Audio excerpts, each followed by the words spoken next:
এই যে ভাই, আমরা যারা এই বিশ্বকাপ নিয়ে খুব আনন্দিত আছি এবং এই অতিরিক্ত আনন্দের কারণে অনেকে কিন্তু আশপাশের মানুষের সাথে, বন্ধুদের সাথে, বড় সিনিয়রদের সাথে, জুনিয়রদের সাথে খারাপ ব্যবহার করতেছি। এটা কিন্তু আসলে ঠিক না।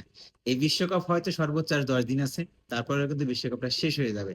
কিন্তু আপনার সাথে আমার বা আপনার সাথে আপনার বন্ধু বান্ধব, সিনিয়র জুনিয়রদের সাথে কিন্তু সম্পর্ক অনেক বছর থাকবে, ধরতে গেলে মৃত্যুর আগ পর্যন্ত। তাদের সাথে একটা বাজে কথা বলে সম্পর্ক নষ্ট করার কোনো মানেই হয় না। বিশ্বকাপ নিছক একটা মজার জায়গা। মজা করবেন, দল সাপোর্ট করবেন, হারবে জিতবে এটাই স্বাভাবিক। সব দলই কিন্তু জিতবে না। আপনি এটা ভাইবেন না যে সবাই জিতে সবাই বিশ্বকাপ নিয়ে যাবে।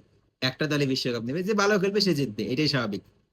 তাই এই বিশ্বকাপের সময় যে মানুষদের সাথে তর্কাতর্কি করতেছি, খারাপ কথা বলতেছি, এটা কিন্তু আসলে সারা জীবন মনে থাকবে এবং আপনার জীবনে একটা বাজেভাবে প্রভাব ফেলবে।